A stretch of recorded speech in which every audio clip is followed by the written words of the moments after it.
이제 사도 바울이 데살로니가 전서 이 서신을 마무리하면서 이제 마지막 그 마무리하면서 주시는 말씀입니다. 첫 번째, 내가 원한다.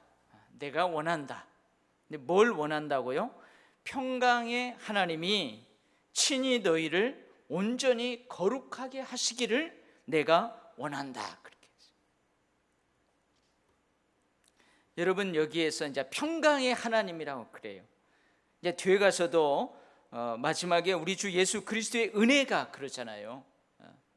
근데 은혜와 평안은 늘 함께 가요. 근데 여기에서도 평강의 하나님인데 화평의 하나님, 평화의 하나님, 평안의 하나님, 이 하나님이시죠. 여러분, 우리는 결코 하나님과 화목함을 누릴 수가 없었어요. 아담과 하와가 에덴 동산에서 하나님께 범죄한 이후에 그 낙원에서 에덴에서 쫓겨난 다음부터 하나님 품에서 내처짐을 당한 다음부터는 우리가 하나님과 화목을 누리지 못했어요. 우리에게는 하나님의 형상이 남아있어요. 우리 인간에게는 그 에덴 동산에 대한 기억이 있어요. 그래서 늘 하나님을 그리워해요. 근데 화목을 못 누리는 거예요. 늘 죄의 그 계곡이 가로막고 있어서 그래요.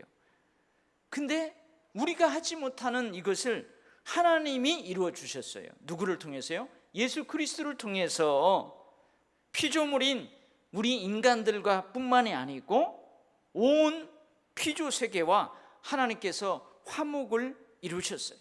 이제 예수 그리스도의 그 십자가를 통해서 우리는 하나님께 나아갈 수 있게 되었어요. 그래서 예수 그리스도의 십자가의 피로 이루신 화평, 이게 하나님이 이루신 평강이에요. 이 땅에 있는 것들, 하늘에 있는 것들, 모든 하나님의 피조물이 이제 예수 그리스도를 통해서 화목하게 되었어요. 이것을 하나님이 기뻐하세요. 그래서 하나님을 평강의 하나님이라고 하시는 거예요. 여러분, 우리가 기도할 때 우리 장로님들이 감사하신 하나님, 은혜의 하나님, 나를 구원해 주신 하나님, 여러분 그 앞에다 수식어를 많이 붙여요. 그건 자기가 그렇게 경험했다는 거예요. 여러분, 하나님의 모습은 우리 이 맹인이 코끼리 잡듯 할 수 있어요. 우리는 온전한 하나님의 온전하심을 우리가 어떻게 다 알아요? 자기가 경험한 하나님, 그 하나님을 고백할 수밖에 없는 거죠. 그래서 지금 내가 알고 있는 하나님이 전부는 아니에요. 내가 지금 경험하고 있는 하나님의 모습이 전부는 아니에요. 하지만 내가 경험한 그 하나님을 고백하는 거예요. 그러니까 사도 바울도 화목의 하나님, 화평케 하시는 하나님, 평안을 주시는 하나님, 그 하나님을 많이 경험했어요. 어떻게 보면은 이 데살로니가 교회에 이 평강의 하나님의 역사가 절실해진지도 몰라요. 그래서 평강의 하나님이 친히 너희를 온전히 거룩하게 하시기를 내가 원하노라 그래요. 여러분, 온전히 거룩하게 하신다는 의미는 뭘까요? 온전하게 거룩하게 하신다. 우리가 이 데살로니가 전서에서 하나님의 뜻이 무엇인지 살펴봤어요. 하나님의 뜻이 처음 나오는데 4장 3절에 나와요. 하나님의 뜻은 너희의 거룩함이니라 그랬어요. 그래서 여기에서 거룩함은 예수를 믿으면은 음란했던 우리가 전혀 음란한 생각도 하나도 안 들고 온전히 저 거룩함의 최극치, 그리 팍 한 번에 뛰어 올라간다는 게 아니라고 그랬어요. 여러분, 예수를 믿자마자 세상에서 내가 저질렀던 그 죄 깨끗하게 없애버리고 온전하게 거룩함의 최극치에 단번에 확 뛰어 올라가는 게 아니라고 그랬어요. 그래서 여기에서의 거룩함은 성화라고 그랬어요. 그 거룩함의 극치를 향해서 우리가 조금씩 변화되어 가는 거예요. 근데 오늘 온전히 거룩하게 하시기를 원한다, 이 말은 성화의 극치를 이야기하는 거예요. 그리스도인의 신앙 인격이, 그리스도인의 신앙의 삶이 최종적으로 다다라야 될 그 완전하게 되는 그 성화의 극치를 이야기하는 거예요. 그러니까 평강의 하나님이 친히 너희를 거기에 이르게 하시기를 내가 원한다, 그 말이에요. 여러분, 그런데 우리가 살아있는 동안 여러분 거기에 도달하고 죽을까요? 어떻게 보면은 다른 에베소서에서는 그 성화의 극치가 뭐냐면 예수 그리스도의 분량이에요. 예수 그리스도의 분량에까지 자라가기를 원하는데 그 최고치까지 너희가 자라가기를 원한다, 그 말이에요. 그러면 여러분, 살아가는 동안 여러분들이 그 최고치까지 올라갈 수 있냐, 그 말이에요. 그리스도인들이 죽을 때 그 최대치에 올라간 상태에서 다 죽냐, 그 말이에요. 살아있는 일생 동안 여러분들이 거기에 딱 도달하고 거기에 도달해야만 우리가 삶을 딱 마치게 되느냐? 그렇지 않아요. 어떻게 보면은 살아있는 동안 그리고 죽음을 맞이하는 그 순간까지도 여러분 성화의 그 극대치에 이르지 못해요. 그래서 여기에서 평강의 하나님이 친히 너희를 온전히 거룩하게 하시고 라는 말은 무슨 말일까요? 살아있는 동안 하나님께서 예수 그리스도의 분량에까지 계속 너희를 자라가게 하시기를 원한다, 그 말이에요. 지금 너희들이 그 거룩함의 정도가 계속 죽을 때까지 이 자리에만 이렇게 멈춰 있는 게 아니고 하나님께서 계속해서 너희들이 죽을 때까지 저 성화의 극치, 거룩의 극치까지 계속 자라가게 하시기를 원한다, 그 말이에요. 이게 바로 여러분 우리 안에 내주하시는 성령의 지속적인 역사예요. 그래서 여러분 어떤다고 그랬어요? 이 하나님의 4장 3절에서 나온 하나님의 뜻은 우리의 거룩함이고 그게 성화라고 그랬어요. 그리고 이제 5장 16, 17, 18절에 보면은 이것은 그리스도 예수 안에서 너희를 향하신 하나님의 뜻이라고 그랬어요.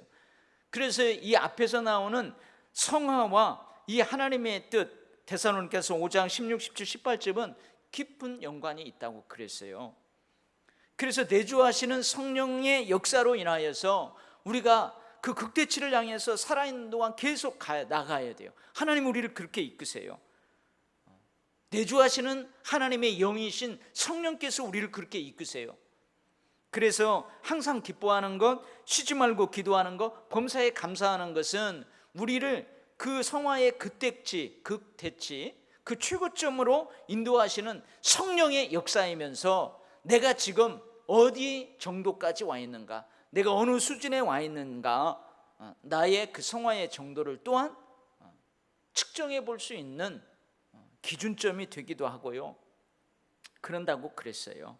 그래서 하나님께서 데살로니가 교회 너희 성도들 평강의 하나님이 이미 하나님이 화목하게 하셨어요. 우리를 화목하게 하셨어. 근데 우리가 하나님과 화목을 누릴 정도의 거룩함이 있기 때문에 하나님이 우리하고 화목을 누리는 게 아니에요. 예수 그리스도를 통해서 우리 화목을 누리는 거예요. 그러나 하나님은 그 화목의 하나님, 화평을 누리게 하신 하나님이 그냥 그러한 모습으로 계속 우리하고 화목을 누리게 하시는 게 아니고 점점 자라가게 하신다, 그 말이에요. 그러니 너희들이 계속 자라가기를 원하노라. 할렐루야. 하나님께서 우리를 그렇게 이끄시는 줄 믿습니다.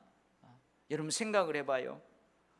여러분들 처음 예수 믿을 때하고 지금하고 여러분의 신앙생활을 돌아봐요. 여러분 숱한 깨어짐이 있었어요. 숱한 넘어짐이 있었어요. 그런데도 하나님이 어떻게 해요?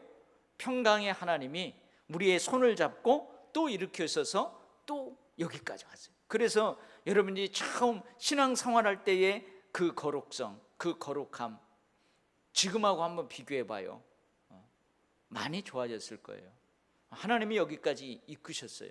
근데 앞으로 이제 여러분들이 이 땅에서 삶을 마감하고 천부여 의지 없어서 손들고 갑니다.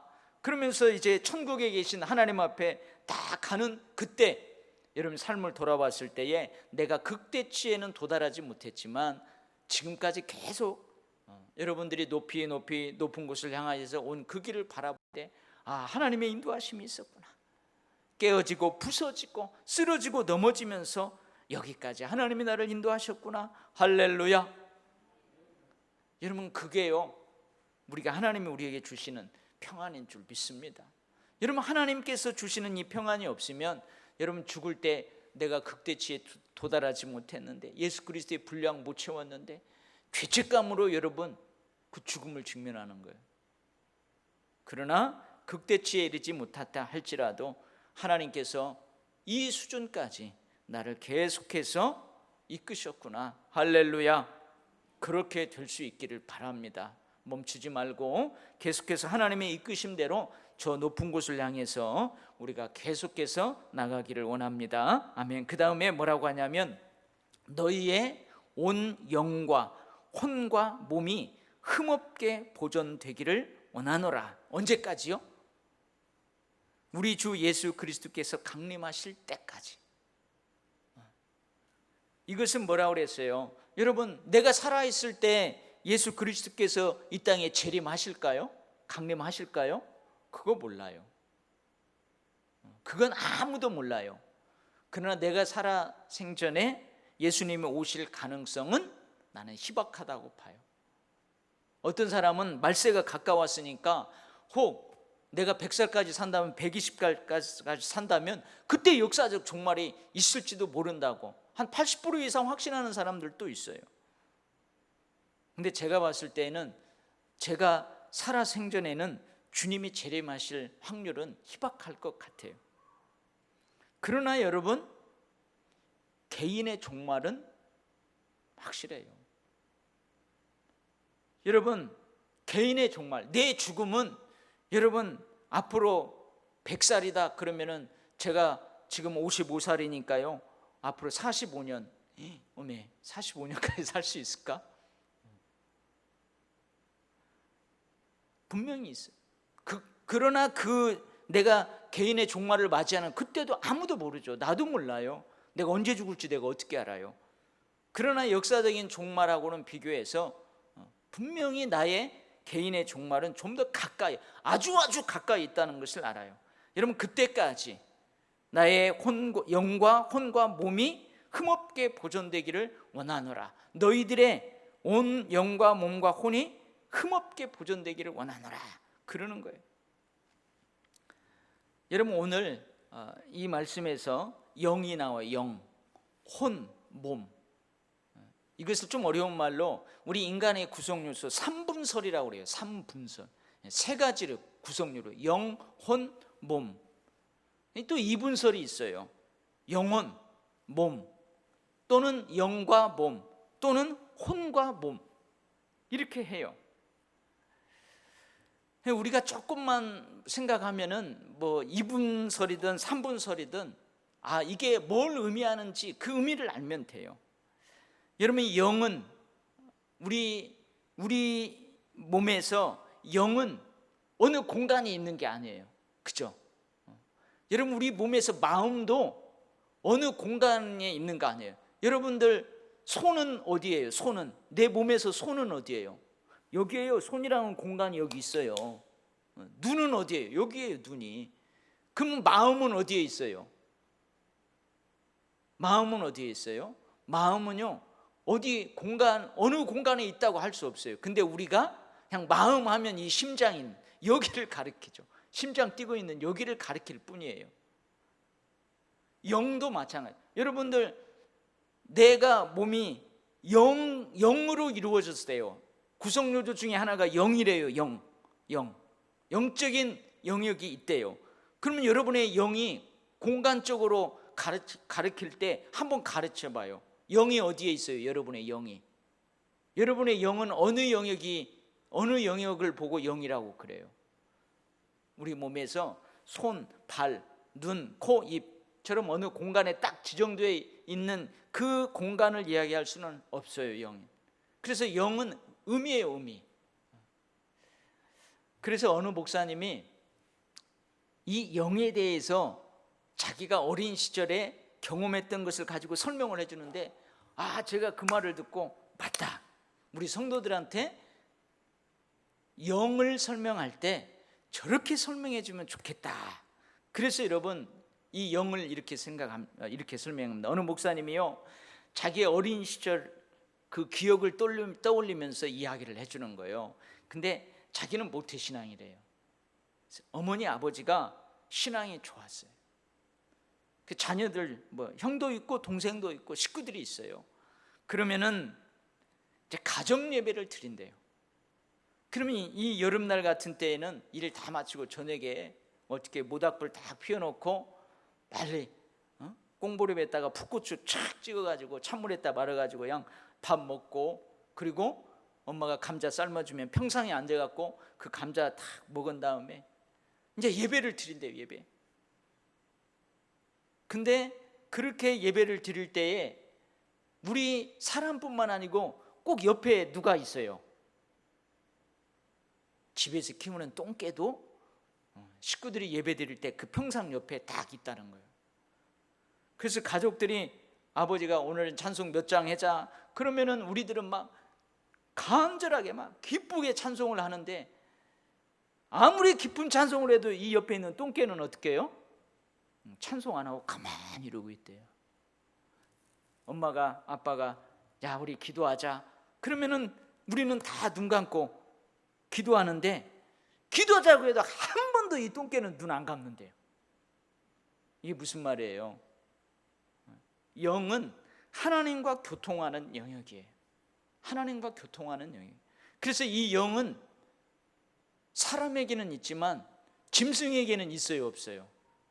짐승에게는 없어요. 짐승에게는 영혼이 없다니까요. 여러분들이 아무리 내 자식처럼 반려견을 키워도 그 반려견은 영이 없어요. 영이 있나 없나 한번 오늘 집에 가서 한번 해보세요. 오늘 혹시 반려견 키우시는 분들을 한번 집에 가서 철수야 기도하자 그러면 얘가 예 알았어요 하고 두 손 딱 모으고 눈 닦고 기도하는가 한번 봐봐요. 안 한단 말이에요. 그래서 이 영, 하나님과 교통하는 영역이에요. 그래서 어떤 분들은 양심, 이성, 의지 이런 것들은 하나님과 교통하는 영역에서 사용되어지는 도구라고 그래요. 그 다음에 혼이 있어요. 혼. 자, 영과 혼을 굳이 나누자면 이 혼은 감정이나 감각과 관계된 영역이라고 그래요. 그래서 이 혼은 짐승들에게도 있다는 거죠. 짐승들도 어떻게 해요?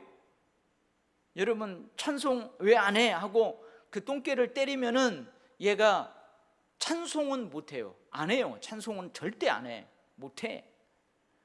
너 기도하는데 왜 기도 안 해? 눈 안 감어. 막 그 똥개를 때려봐요. 그러면 여러분 아이고 뭐 하면서 얘가 기도 안 해요. 눈 안 감아요. 근데 때리면은 얘가 어떻게 해요? 아프다고 그래요. 막 때리면은 왜 때리는지는 모르지만 아프다고 그래요. 그러면서 깽깽거리면서 도망가고 그래요. 또 주인이 막 오면은 어떻게 해요? 어디 갔다 오면은 좋다고 꼬리 흔들고 막 반갑다고 꼬리를 흔들어요. 그러니까 이런 감각은 그들도 가지고 있다는 거예요. 감정은 그들도 가지고 있다는 거예요. 근데 몸은 뭐 다 알죠. 우리 육체를 이야기하는 거예요. 그래서 굳이 영과 혼을 나누자면 그렇다는 거죠. 그래서 이분서는 뭐 영혼과 몸 그렇게 나눠요. 근데 이 영혼, 몸 이것은 뭘 이야기하냐면 우리의 전인격을 의미하는 거예요. 전인격. 우리는 전인격을 이야기할 때 지정의를 이야기하기도 해요. 영혼과 몸이 우리의 인격이에요. 전인격이에요. 그래서 뭐예요? 너희의 온 영과 몸과 혼이 흠없게 보존되기를 원하노라. 그러면은 우리가 전인격적으로 흠없이 잘 보존되기를 원한다 그 말이에요. 여러분 하나님과의 교통하는 영역에서도 우리가 강건하게 하나님께서 우리를 보존하실 줄 믿습니다. 여러분, 감정, 감각 그 영역에서도 우리가 또 균형 잡히게, 우리의 육체적인 강건함에 있어서도 균형 잡히게 하나님께서 우리를 그렇게 지키실 줄을 믿습니다. 또한 우리가 그렇게 하나님의 지키심 가운데에서 또한 우리가 그렇게 흠없게 보존되기를 우리가 함께 나의 의지를 들여서 또한 그렇게 살아가야 될 줄 믿습니다. 그래서 사도 바울이 뭐라고 하냐면, 너희를 부르신 이는 진실하시니, 아니 미쁘시니, 이 미쁘시다는 말은 신실하시다 그 말이에요. 그가 또한 이루시리라. 분명히 하나님이 우리를 더 높은 그 거룩의 단계로 우리를 계속 이끌어 가실 것이고, 또 우리를 전 인격이 흠없이 보존되기를 하나님이 그렇게 또한 이루실 것이다 그래요.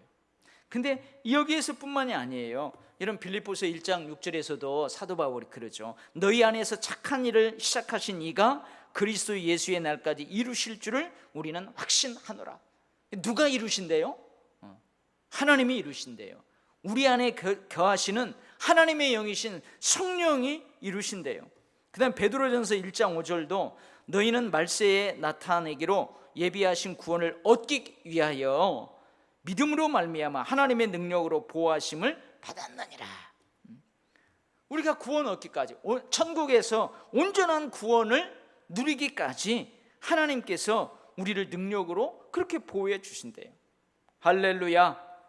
그 다음에 유다서 1장 24절에서 25절 말씀, 능히 너희를 보호하사 거침이 없게 하시고 너희로 그 영광 앞에 흠이 없이 기쁨으로 서게 하시리. 곧 우리 구주 홀로 하나이신 하나님께 우리 주 예수 그리스도로 말미암아 영광과 위엄과 권력과 권세가 영원자부터 이제와 영원토록 있을지어다. 아멘. 하나님이 우리를 그렇게 지키신대요. 보호하신대요. 흠없이 그렇게 하신대요. 할렐루야. 여러분들 이거 믿으실 수 있기를 바랍니다. 아멘. 자, 그러면은 우리는 아무것도 할 것이 없는가? 성화, 전 인격이 흠없이 살아내기에 있어서 우리는 아무것도 하는 것이 없는가? 그렇지 않아요. 내 속에서 능력으로 역사하는 이의 역사를 따라 나도 힘을 다하여 수고하노라. 여러분, 우리도 힘을 다하여 수고해야 돼요. 뭘 따라서요? 그것을 이루시는, 미쁘사 우리를 부르신 하나님은 신실하셔서 하나님이 또한 그것을 이루실 거예요. 내주하시는 성령의 능력의 역사를 따라서 그것을 이루어 나가실 거예요. 그럼 우리는 아무것도 할 것이 없느냐? 아니에요. 우리는 그 능력의 역사를 따라서 우리도 힘쓰고 수고를 다해야 돼요. 때로는 우리의 약함을 인정하고, 그래서 우리의 약함을 인정하며 하나님의 능력을 더 구하고, 또 하나님의 능력으로 우리를 이끄실 때에 거부하지 않고 순종함으로 내 의지를 다 들여서 그 순종함으로 그렇게 따라가야 돼요. 그래서 여러분, 우리가 그렇게 되기를 간절히 원합니다. 아멘. 그 다음에 이제 마지막으로 뭐라고 해요? 우리를 위해서 기도하라 그래요. 우리를 위해서 기도하라. 여러분, 많은 성도들은 대부분 이런 생각을 할 거예요. 아이고, 목사님이 우리를 위해서 축복 기도해야죠. 목사님이 우리를 위해서 축복 기도해야죠. 아니에요. 탁월한 영적 지도자일수록 하나님의 공급해 주시는 자원이 절실합니다. 그래서 여러분, 성도들이 목회자의 기도가 절실한 것처럼 목회자 역시 성도들의 기도가 절실해요. 여러분들이요, 사도 바울을 위해서, 우리 목회자들을 위해서 하나님, 이것 사역들을 감당할 수 있도록 하나님의 이러한 자원들을 우리 목사님에게 부어주십시오. 제가 여러분들의 삶을 위해서 하나님, 저 누구누구에게 이러이러한 특별한 축복이 필요합니다, 간절히 하나님께 기도하는 것처럼 여러분도 그런 기도가 필요한 거예요. 그래서 사도 바울은 여러 서신서의 마지막 부분에서 이 기도의 지원, 성도들의 기도의 지원, 물론 성도들이 여러분 사도 바울이 사역할 때에 여러분 생활비도 또 사역비도 후원을 했어요. 예루살렘 교회가 약할 때에 사도 바울이 세워진 그 전국에 이렇게 소아시아 지역에 저 유럽 지역에 흩어져 있는 교회들이 여러분 그 예루살렘 어머니와 같은 교회 어렵다고 해가지고 여러분 물질력으로도 후원했어요. 그걸 사도 바울이 가지고 예루살렘 교회로 오기도 해요. 그러나 여러분 그것만이 필요한 게 아니에요.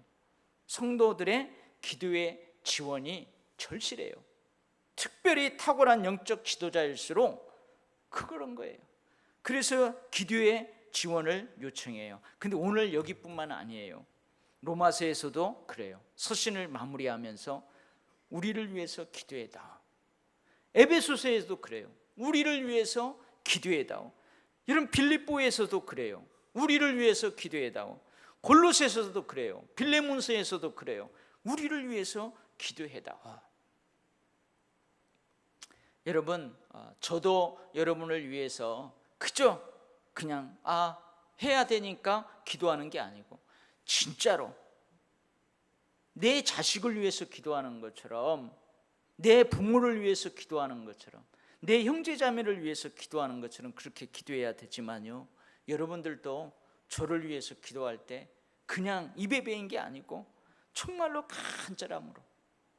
간절함으로 그렇게 기도해야 될 줄 믿습니다. 아멘. 그 다음에요, 네 번째로 모든 형제에게 거룩하게 입맞춤으로 문안하라 그래요. 거룩한 입맞춤. 이 거룩한 입맞춤, 이게 그 당시 인사법이에요. 인사법. 지금은 우리 인사할 때 어떻게 해요? 지금 우리 인사할 때 어떻게 해요? 여러분 남편이 직장 나갈 때 가정에 있는 아내가 직장 나가는 남편한테 어떻게 인사해요? 요즘 젊은이들은 그 텔레비전을 내가 한번 봤더니요, 애들하고 다 가가지고 남편 나갈 때 아빠한테 배꼽 인사해라 해서 배꼽 인사하고 애들 보는 앞에서 여보 잘 다녀와요 하고 볼에다가 이렇게 쫙 뽀뽀를 해주더라고요. 여러분 여기에서 거룩한 입맞춤은 그 당시 인사법이에요. 그래서 그 당시 초대교회 때에 신분이 있었잖아요. 이 초대교회 보면은 종의 신분이 있어요. 주인이 나와요. 신분이 있어요. 우리도 여러분 저 조선시대 말기 그때 이제 막 복음이 들어오고 할 때 우리 그 얘기 많이 듣잖아요. 모슴, 전주에 있는 금성교회 거기도 양반, 그다음에 쌍놈 나오고 종 나오고 지주 이야기 나오고 신분 사회가 있었어요. 그래서 우리나라는 그때 인사할 때 어떻게 해요? 거룩한 입맞춤으로 인사하는 게 아니고 어떻게 해요? 서로 만나면은요, 서로 맞절하면서 인사를 해요. 우리나라 옛날에는 서로 맞절하면서 인사해요. 근데 이 초대교회 이때는 거룩한 입맞춤으로 인사를 했어요. 그래서 신분이 같은 사람들끼리는 뺨에 이렇게 입맞춤을 하면서 인사를 했어요. 신분이 높은 사람이에요. 나보다 신분이 높은 사람은 그 사람의 손이나 발에 입맞춤을 하면서 인사를 했어요. 그래서 제가 이렇게 자료를 찾아보니까요, 우리 교회에도 공식적으로 이 거룩한 입맞춤의 인사법을 공식적으로 그렇게 하게 했대요. 근데 여러 가지 이유로 인해서 이제 교회에서 이 거룩함의 입맞춤을 이제 폐지를 했다, 그런 또 기록이 나와 있더라고요. 여러분 지금 우리 인사는 뭐예요? 악수예요. 악수. 근데 코로나 때문에 지금 그것도 못하고 있어요. 이러고만 해요. 그래서 또 어떤 분들은 반가워가지고는 악수는 못하는데 요즘 이걸로 인사해요. 주먹을 맞대기나 이 팔뚝으로 이렇게 인사하더라고요. 새로운 인사법이 나왔어요. 어쨌든 여러분 여기 모든 형제에게 거룩하게 입맞춤으로 문안하라. 서로 인사하고 문안하라 그 말이에요. 서로 힘들고 어려울 때 찾아가서 서로 위로하고 격려하고, 기쁘고 즐거울 때 찾아가서 서로 그 기쁨을 같이 나누고 그러라 그 말이에요. 모든 형제에게. 여러분 한번 생각해 보세요. 거룩한 입맞춤으로 문안하는 이것이 없다면 그 공동체는 어떻게 될까요? 김선희 집사님, 김선희 집사님 맞죠? 김선희 집사님, 혹시 박미라 집사님을 아세요? 알아요? 여기 박미라 집사님 모르시는 분 손 들어봐요. 잘 모르시죠? 네, 네, 몰라요. 황용 목사 모르시는 분 있으면 손 들어봐요. 김규천 장로님 모르시는 분 있으면 손 들어봐요. 아니, 손 들어봐 진짜. 집사님, 김수영 집사님 몰라? 김규천 장로님 모르죠? 여러분 왜 모를까요? 왜 몰라요? 인사 안 해봤죠? 그 장로님하고 인사 안 해봤죠? 인사 안 해서 몰라요. 인사 안 해서 몰라요. 여러분 문안하는 것이 뭐냐면, 만약에 김수영 집사님 집에 좋은 일이, 즐거운 일이 있어요. 아버지가 막 회갑잔치야. 그러면은 예배 드려요. 그럼 우리가 우르르 가는 거예요. 가가지고 그때 서로 인사하고 문안하고 그러면은 이제 기억을 해. 알아요. 아는 거예요. 여러분 우리 집에 누가 돌아가셨어요. 어려움을 당했어요. 그러면은 가서 어떻게 해요? 서로 문안하는 거예요. 그러면은 이제 알아요. 서로 알아. 그리고 교회 안에서 소그룹, 구역이나 또 선교회나 또 밥을 먹고 끼리끼리 찬양되면 찬양대, 교사들이면 교사들, 서로 그렇게 인사하며 문안할 때 서로 알아가는 거예요. 여러분 제가 언젠가 한번 얘기했죠. 접촉사고가 났어요. 접촉사고가 났는데 사람 막 내려가지고는 갑자기 이 사람들이 싸우는 거예요. 튀각튀각 싸우는 거예요. 네가 잘했네, 내가 잘했네. 그런데 그 교회 담임 목사님이 지나가다 보니까 한 분은 그 교회 집사님이고 한 분은 그 교회 안수 집사님인 거예요. 같은 교회 성도인지도 모르고 막 서로 티격태격 싸우는 거예요. 여러분 서로 인사하지 않고 문안하지 않으면 이런 일이 일어날 수 있다 이거예요. 여러분 공동체 안에서의 인사와 문안, 지금 문안은 신방이라고 할 수 있어요. 이 코로나 때문에 신방도 못하고 있죠. 서로 신방하고 서로 인사하면 이게 뭐예요? 공동체성을 높여주는. 우리는 그리스도의 몸이에요. 그리스도 안에서 하나예요. 근데 여러분 모든 형제에게 이 거룩한 입맞춤으로 문안함이 없다면 여러분 우리가 그리스도의 몸이라는 이 공동체성을 상실할 수 있어요. 우리가 그리스도 안에서 하나라는 것을 여러분 상실할 수 있어요. 그래서 여러분 이 거룩한 입맞춤으로 문안하는 것은 중요한 거예요. 그래서 여러분 교회의 사명 중에 한 가지가 친교예요. 그래서 제가 늘 농담조로 이야기하지만 그 농담에는 뼈가 들어가 있는 거예요. 여러분 사명감을 가지고 놀아라. 어떤 분은 그래요. 기도하자면 기도는 열심히 해요.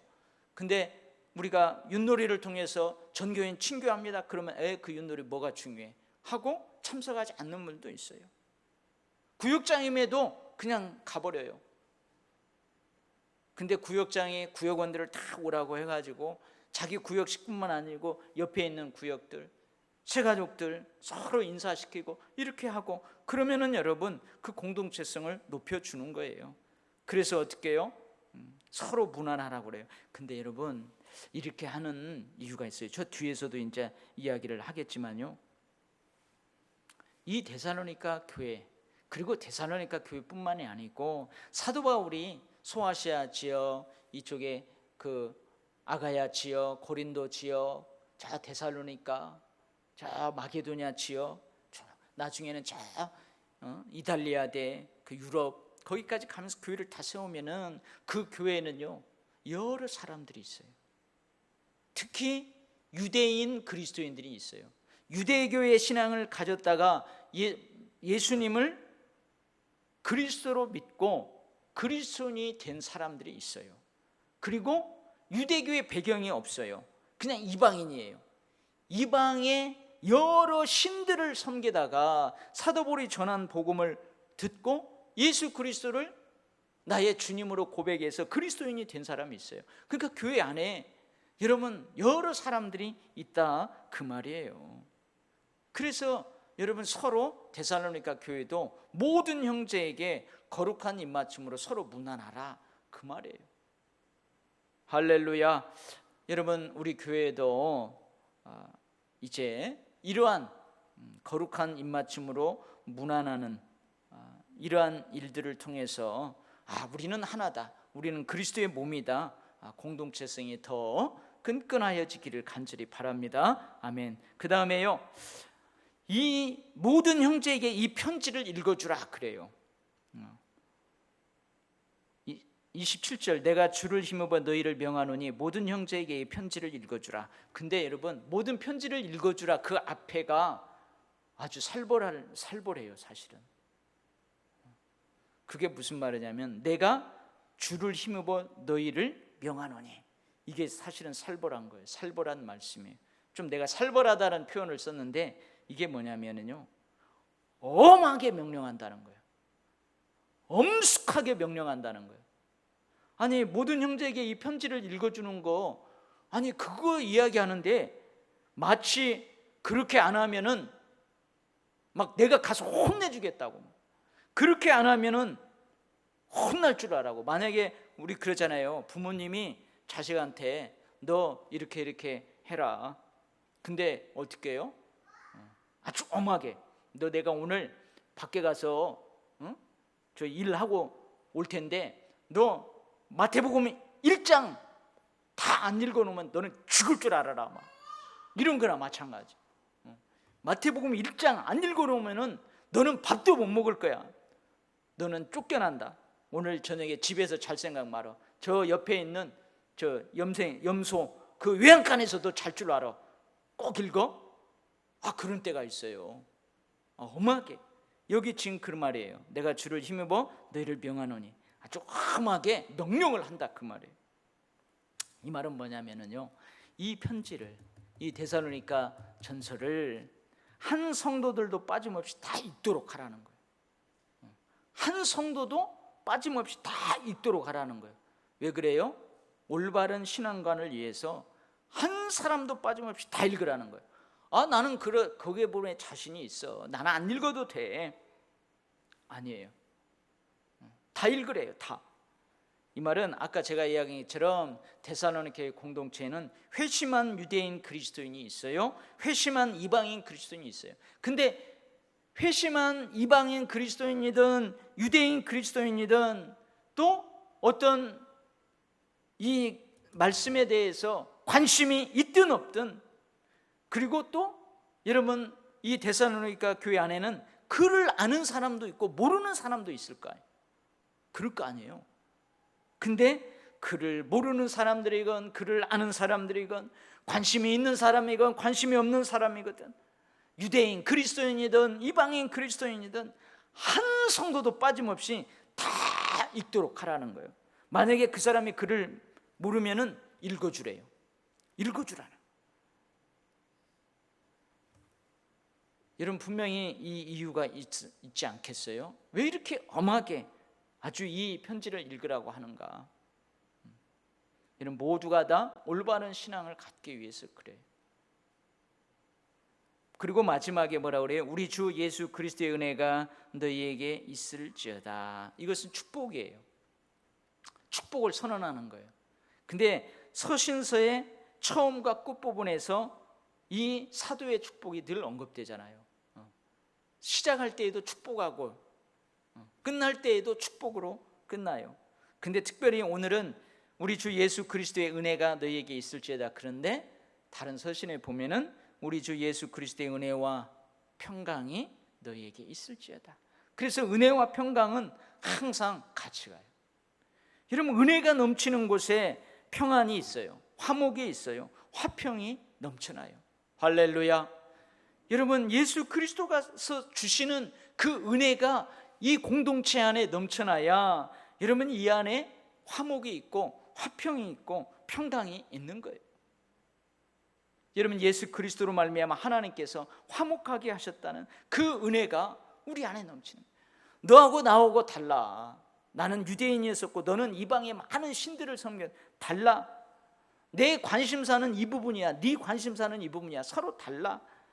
너는 많이 배워서 글을 잘 알아. 나는 못 배워서 글을 몰라. 여러분, 서로 다양한 사람들이 있어요. 이런 사람들에게 우리 주 예수 그리스도의 은혜와 평강이 너에게 있을지어다 축복하는 거예요.